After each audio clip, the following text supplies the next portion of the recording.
the beast who looks so swell? Grendel. What's his purpose? Can't you guess? Nemesis.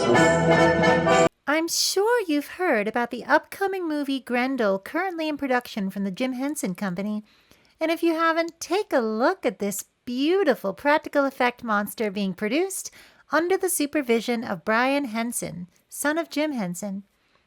It's just wonderful to see him carrying on his father's legacy. Perhaps the name Grendel means nothing to you. Perhaps it means these shambling plasticine CGI mummies. If you're a real one, it means John Gardner's 1971 novel Grendel, a monumental achievement in Western literature. And if you're a really real one, Grendel makes you think of the 1981 Australian animated musical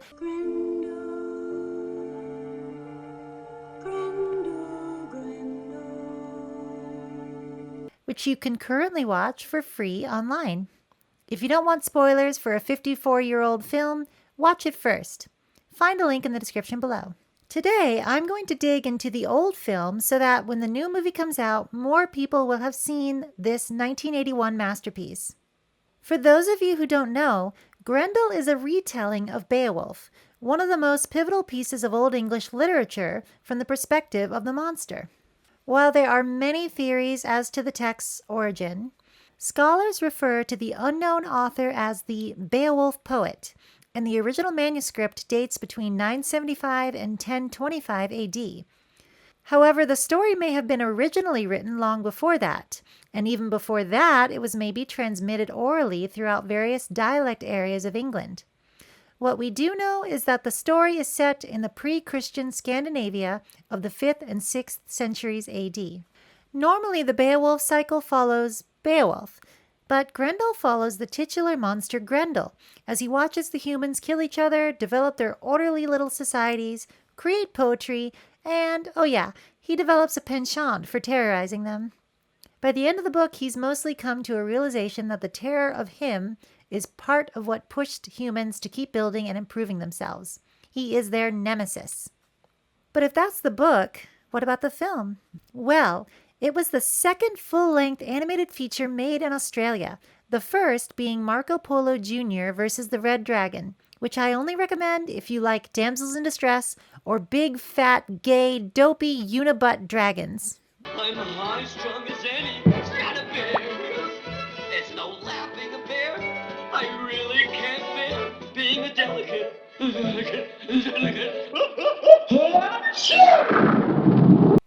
Let's dive into the 1981 film. I just love the title, Grendel Grendel Grendel. It makes him sound like a conceited teenage girl. Marcia, Marcia, Marcia! Which is actually quite fitting. The film opens with Philip Adams, a producer on many 80s Australian films, saying the word minotaur in a cadence I find quite soothing. From the minotaur to the bogeyman. Adams's introduction monologue serves almost as a mini documentary on humanity's need for monsters. From there, the story roughly follows that of the book, except for the fact that it has a bunch of wonderful song and dance numbers throughout, including this delightfully tongue-in-cheek theme sung by Julie McKenna. Mother love, every hair, every skin, every tooth, nail, fang, and claw of you. The songs and music were composed with supreme artistry by Bruce Smeaton, who channels a lot of English folk music and lyric poetry. Given what happens to Grendel, it's quite a bittersweet piece, sung beautifully by Miss McKenna and sounding as good as any other James Bond theme.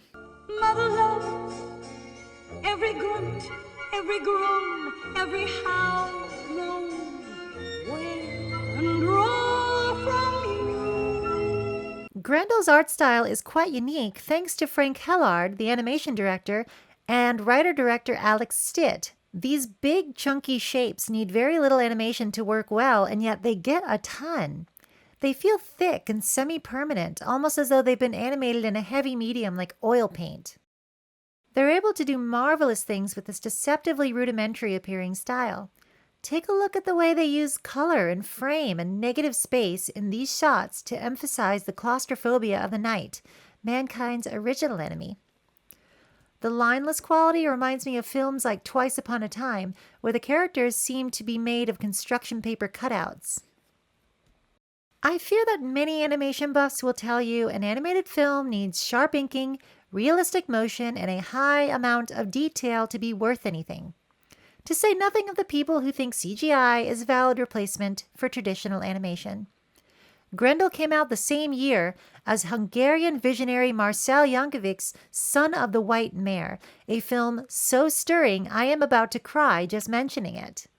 Both of these films use limited palettes, shapes, and animation to be limitless, because the only thing limited about them is an ignorant audience's inability to appreciate their unique and beautiful artistry.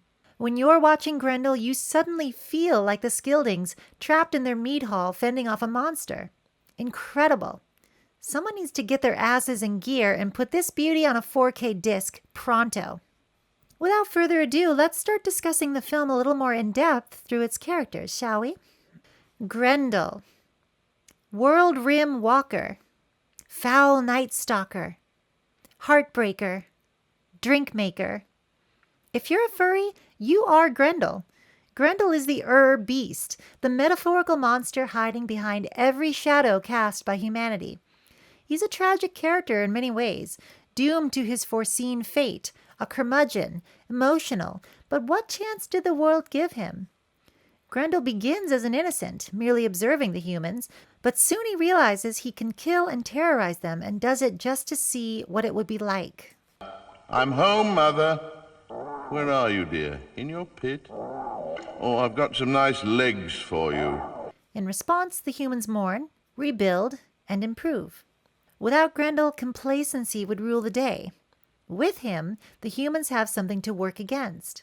He is a creature tortured by his own existence, and it's difficult to say whether he'd be happier if the humans simply didn't exist. He has memories from before that time when it was just him, his ambiguous mother who does not appear in the film, and non-human animals. He seems at times to enjoy the humans and at others to despise them. A bit like us, really, weren't they, Mother? In a grotesque sort of way, that is.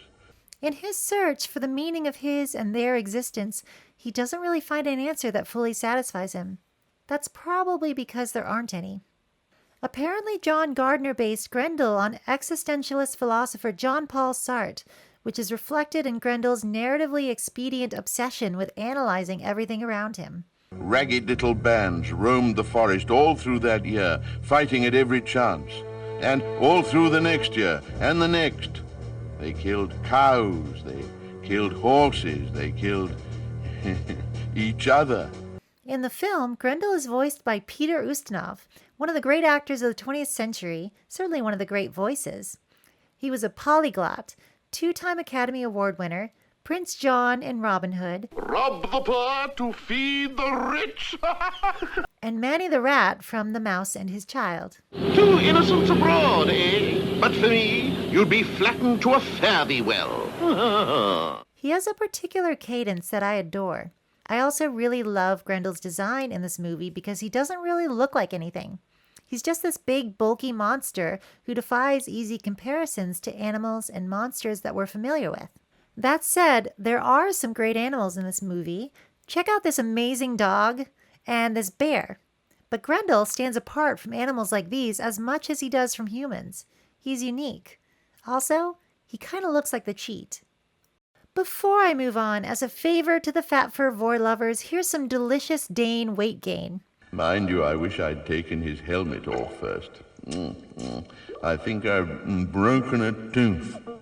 Grendel even has a fat fur song about being big and round. And now I'm larger than anything else is.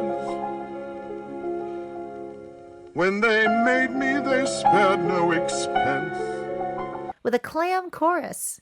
Too big for a comforting pat on the head, too big for a table, too big for a bed. He knows he could just destroy all the humans, but the song repeats the idea from the book that a king killer has no identity without a king. Hrothgar, the king. Completely useless idiot. Next. Unferth is a fascinating character. Who are you? I am the noble hero Unferth. Go on. J.R.R. Tolkien proposed his name means unpeace or quarrel, which suits his role rather nicely. What? Did you forget Mr. Tolkien, in addition to being Father Christmas, was also a philologist specializing in Old Norse? That he undertook a translation of Beowulf, presented it in a famous lecture in 1936, and changed the trajectory of Beowulfian study by arguing that the monsters, which most scholars at that time saw as childish distractions, were essential elements of the poem, and indeed that the poem was a piece of art and not just of history? And does this not, dear furry viewer, call to mind the ways in which we are discounted for our interest in monsters and dragons? How can humanity define itself except by what it is not? We are not animals or monsters except when we are animals and monsters. The human animal can be monstrous if it wants. A far cry from the enlightened human heroes of the world of literary criticism. All the characters in this film are archetypes, meaning an original or typical example of something. Think about the roles in a myth. There's a hero, a villain, maybe a love interest, a best friend. Those are the sorts of archetypical characters on display in Grendel. A hero is will, a monster is every enemy and the shadow of the self, a woman is life, a man is institution, a dragon is age, the ultimate manslayer, and so on and so forth. Back to Unferth. He's fairly likable in the film. Straightforward, pragmatic, but also quite threatening. Well, get me out then, Unferth. Why? Why? I'm the king, that's why. Not my king. In the book, he is desperate to portray himself as the archetype of the hero, sadly unaware of the role Beowulf is to play in the story. Unferth can't stop talking about being a hero, what a hero must do, what pushes a hero to act, and I must say, self-obsessed vanity about honor and reputation, even to the detriment of the self and others, makes for a typical hero indeed. He is a definite source of quarrels, being the one who calls out Beowulf in the original poem. He has a larger role in the film, and the scene with Grendel whipping apples at him until he falls down is perfectly recreated from Gardner's book. Dread creature, foul monster, prepare to... Hey! Wait! Hook! Hey! Hook! Whoa!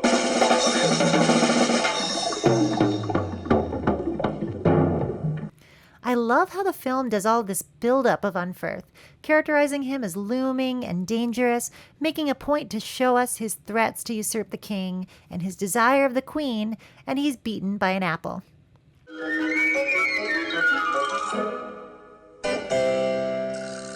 Heroes are, in the end, mortal. Siegfried was bested by a leaf. Grendel drags Unferth off while the hero pouts and threatens.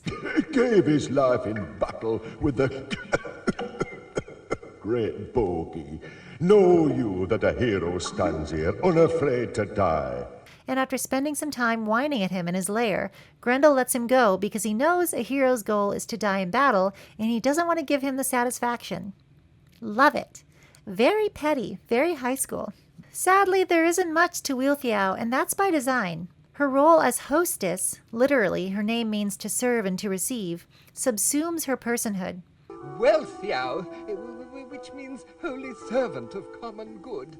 My lord. Christmas, it doesn't deserve it. In the book, she has very little to say, and indeed, she's nothing but a political pawn married to King Hrothgar for the convenience of alliance. She's a stand-in for all womanhood in this story, adapted by a man. In the book, Wealhtheow is hinted to be an unwilling victim of this tribal truce, but in the movie, she's depicted as not much more than a desirable object that kings, heroes like Unferth, and even monsters like Grendel desire. Grendel is shown to understand the plight of a woman, but he still immediately falls for the cosmic magnetism of the archetypical female. And she has such a desperate existence in that place with that foolish old man. In the book, she has some pathos, but in the movie, she's a simple bimbo. I'm called Wealhtheow. It means servant of common good. Grendel's desire for her is so strong that he craves to do what he always does, destroy. He is a monster. He must. There's a dreadful scene in the book where he describes how he would kill her, and it's reproduced here in the film with an amazing use of perspective by tilting the shapes in the frame. I struggle to find female and femme representation in a lot of movies, but I do feel like a wheelfeow sometimes. The Shaper is a mysterious figure. You're a singer, then. Shaper. We professionals say shaper. A fabricator who uses beautiful words and music to shape reality, particularly the past, to engage those around him. Listen to the story of the Thanes. See the king-blessed warriors. Even Grendel is taken in by his tunes.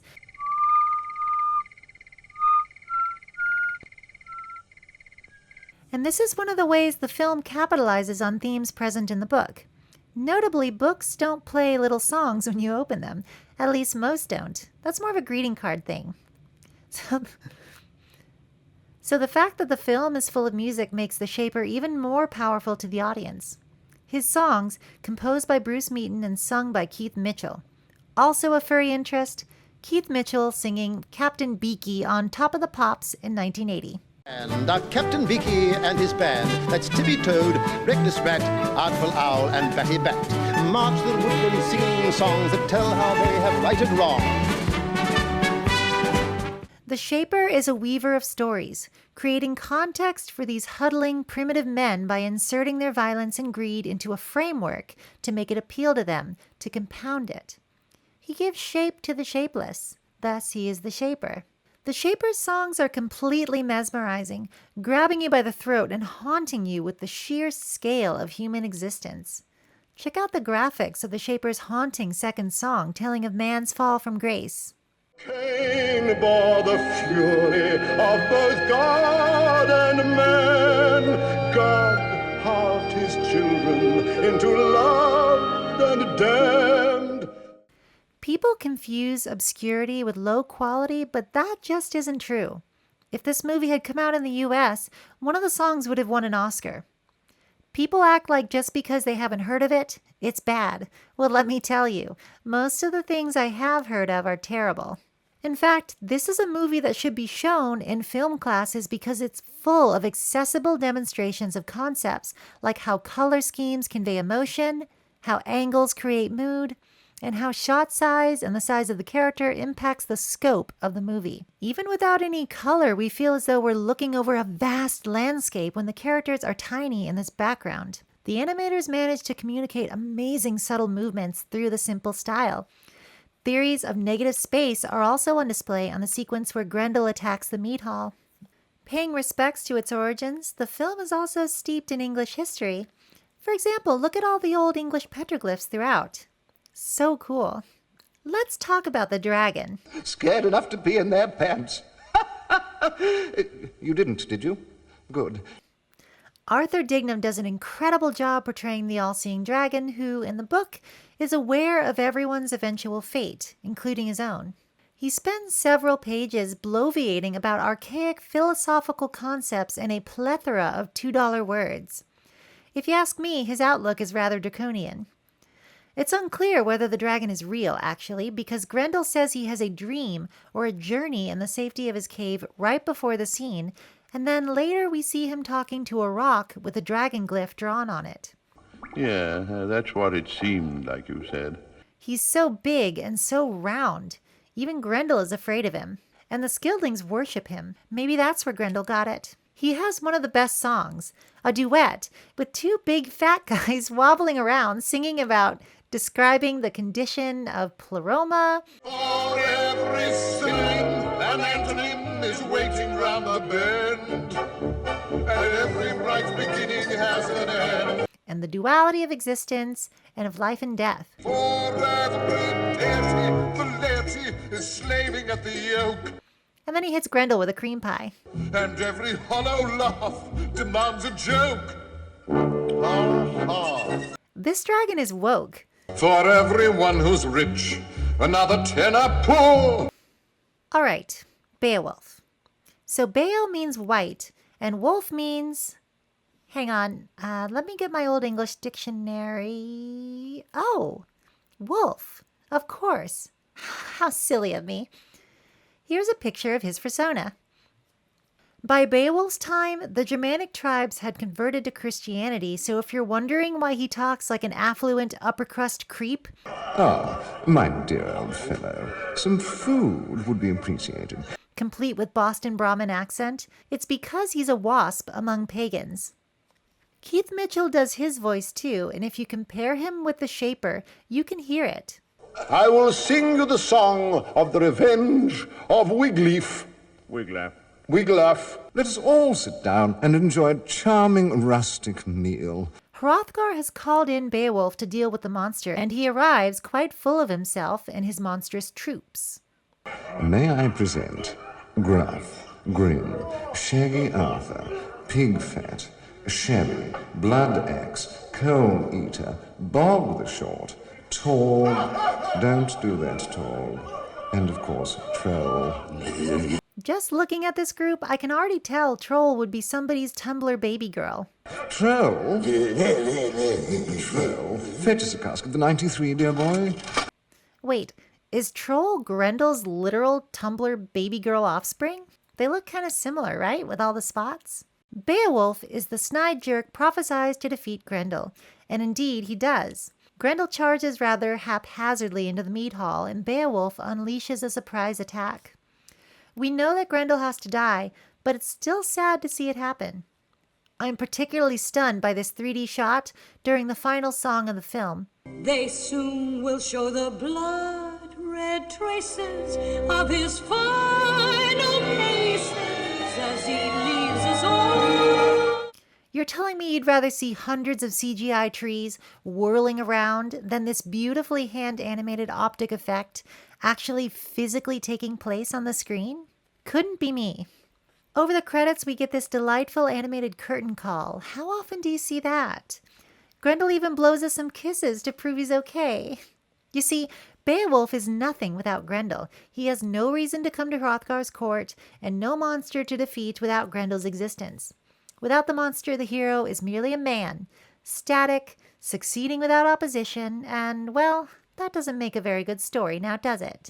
Every bright beginning has an end expertly sums up the entirety of the Beowulf poem. It's about the inevitable ending which follows every beginning. But I dare say a significant extension of life comes in the form of community and culture.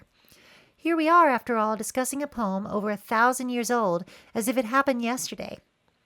When we celebrate each other, we are literally extending each other's lives, and I think that's wonderful. It's why the furry community must remain its own thing, free of outside control and influence. We lift each other up in this community, and we don't let people take us down without a fight. Speaking of extending life, it should be considered a high crime that we don't have an official release of this or director Alex Stitt's next animated film, 1983's Abracadabra. It's in the same gorgeous, unique style as Grendel Cubed. It's got music.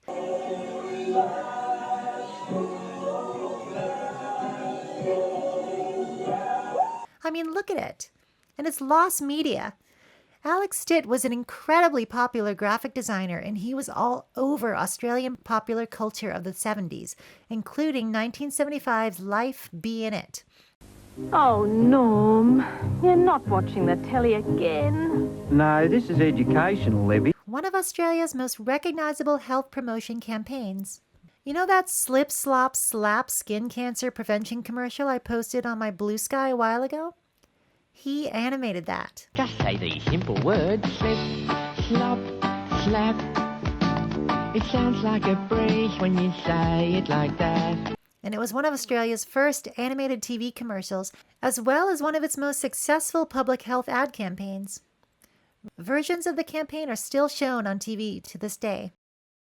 In 2014, just 2 years before his death, Image Science shared these pictures of his then current works, focusing on flowers for an upcoming gallery show. He says his favorite tool of the trade is his Wacom Cintiq, which I find very humbling for some reason. Here is one of the greats, using the same tool adult furry artists use to do detailed orifices. Isn't life beautiful? So there you have it.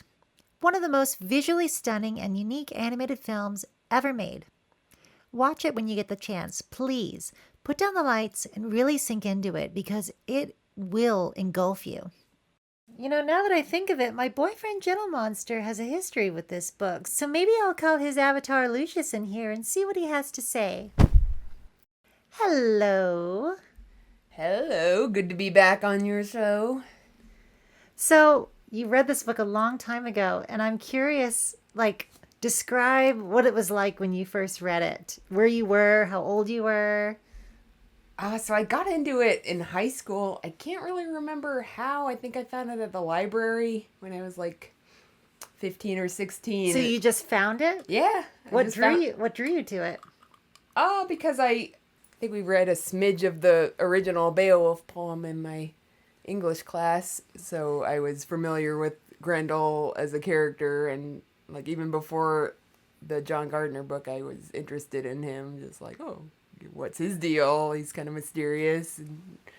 Oh, interesting. Yeah, so I just picked up a copy at the library and was pretty hooked, even though I think a lot of the kind of more existential themes of the book probably went over my teenage head, but yeah, it's a pretty dense read. It's short, but there's some parts where it gets really philosophical, I guess because it's based on philosophy. I've always been drawn to stories from the monster's perspective or the villain or what have you, because surprise, surprise, growing up as a weird kind of closeted queer person coming into myself, it's queer people are often depicted or maligned as monsters and the other and just the enemy, which are all things that are said in the book, and especially from the perspective of growing up Christian.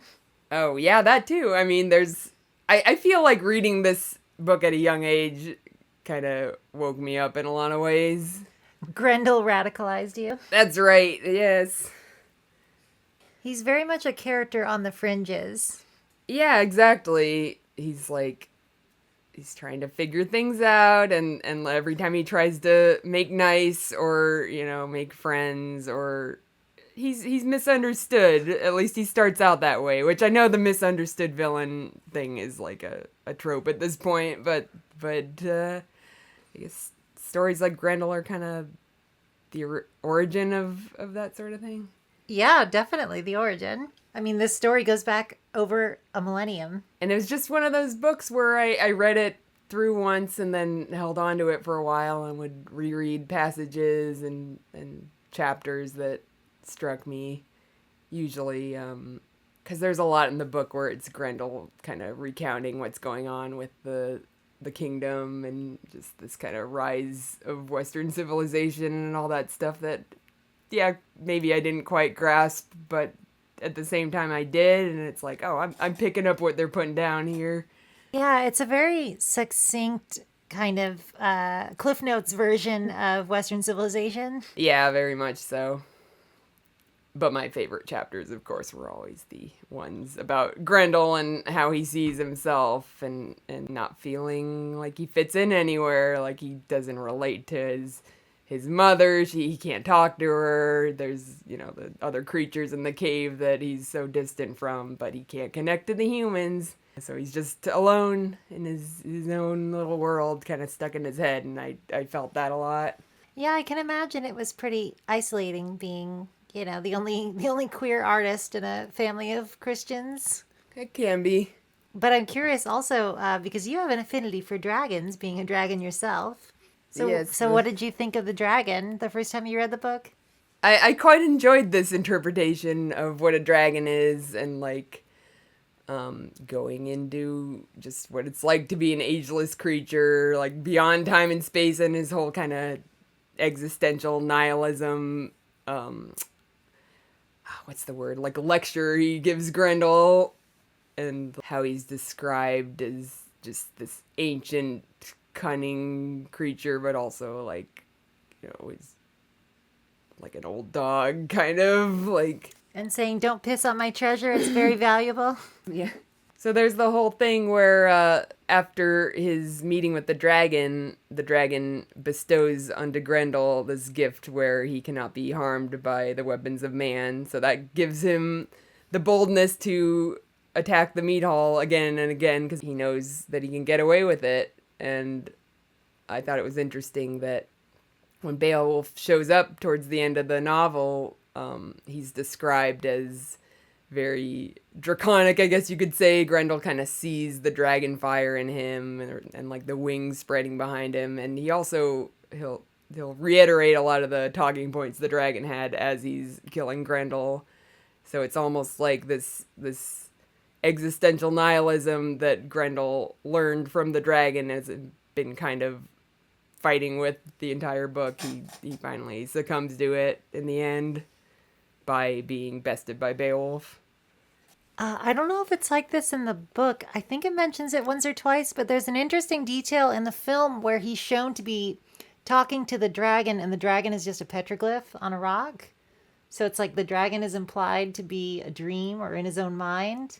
So it's maybe the dragon is like the nihilism that's in his own perspective. Yeah, totally. And in the book, it's like, was it a dream? Like, did it actually happen? It's just one of those kind of intentionally vague things. Well, without further ado, I suppose I'll let you go back to your cave or whatever it is dragons live these days. Thank you for your input. It was very valuable. Yes, now I'm back to my treasure hoard. It's always a pleasure. Thank you for having me. Once again, I'd like to thank my wonderful Laserdisc Patreon supporters. For only $5, you can hear me shape you by saying your name. So thank you, Aldraki, Pathia Red Toner, Dr. J, PhD in Moon Bunnies, Felis Rin, Warbird, Carrot Azerti, Kaosu, Jimbo Husky, Tosca, Clotzilla, Neon Taper Guts, Kadath, Chronoflash, Dominic Foxley, Victor the Mewtwo, Kilbaro Khan, JF, Delon Opossum, Alex McFall, Joe the English Otter, Silly Scotty Dog, Kooky Trails, Palexo, Stubadub, Crown, Norman Whitetail, Goddle Drury, Princess Isabella, Vera Lycaon, and Miorja. Thank you all so much, and watch out for monsters.